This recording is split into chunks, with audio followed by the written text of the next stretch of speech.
I replay it over and over again in my mind. We go out in the yard. I sit down. Tayrn goes off to play with the neighbor boy, Clayton. I yell to her to be careful and to stay away from the neighbor's yard. Clayton falls and hurts his knee. Tayrn is still in sight. My wife is wrapped up in conversation with Clayton's dad, so I run to Clayton and lift him to see if he can put his weight on his leg. As I help him stand, I look around the yard. Tayrn isn't there. We frantically search around the house and call for her. No answer. I take Clayton home and ask his parents if they've seen Tayrn. My wife stays by behind to call the police. After hours of searching the block, there's no sign of our little girl. The first night without Tayrn is torture. Her toys look so dark and sinister without her here to play with them. Stuffed animals aren't smiling. Dolls' eyes aren't twinkling. The night crickets keep their voices to themselves. We wake up early the next day, not that we got much sleep. Melody and I search the neighborhood homes again.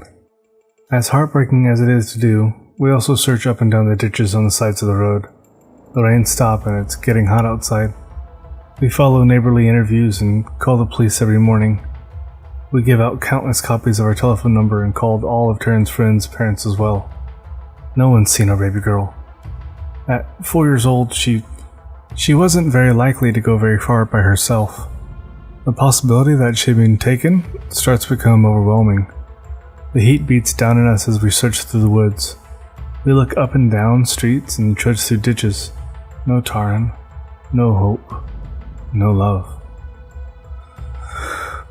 My wife and I aren't taking it very well. She grows more distant and poisoned with resentment by the minute. The fire of love in her eyes has frozen over like a winter tundra. I lay awake at night just staring out of the window. Sometimes I swear I can hear underneath the sound of wind through the trees. The dark night greets me with silence and a sickening feel of dread, thinking she's out there somewhere, all alone and scared. Things finally came to a head on the 5th day that she was gone. Melody starts in on me after hitting the bottle. Why weren't you paying attention to her? What were you doing? On the phone talking to your stupid friends? She was 5 feet away from you. How could you have let her disappear? You've got to be one of the most thoughtless people I've encountered. You deserved for this to happen. But not our little girl. My little girl. I answer with venom of my own. Well, dear, if you weren't so busy fucking Clayton's dad, maybe you would have seen where she went. My wife won't stop her incessant noise. Clayton's dad? Her words become more lethal with every syllable she spits out. You need to be worrying about our little I'm ashamed to just say that I'm past the point of mental restraint. My hand is larger than her face. I imagine crushing it like a cantaloupe. I know exactly what will happen. I know she'll try to hit me. I know that she will miss. I know that if I move my foot just 3 inches to the right, she will trip. I know that when she trips, she will fall. And I know that when she fell, her head would meet the corner of the glass countertop. Call it an accident of nature. And that's that. I call the police and tell them what happened. I step outside to smoke as many cigarettes as I can before they come to question me and take the body away.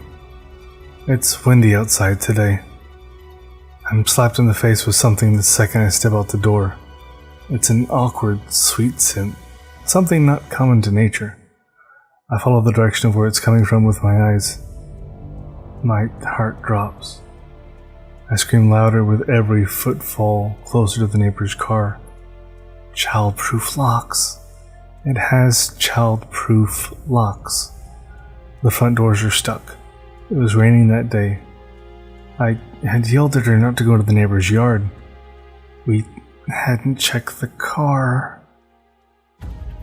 I look through the window and don't see anything at first glance. The smell is unbearable as I open the backseat door. The smallest of the symmetry shows one of the back seats out of place a hair. Opening the trunk, I already know what I'll see. If I squint my eyes shut real hard, when I open them again, For about the first 7 seconds, it looks like she's just taking a nap. But then the discoloration of her skin returns, along with my vision, and there's nothing I can do to ignore the smell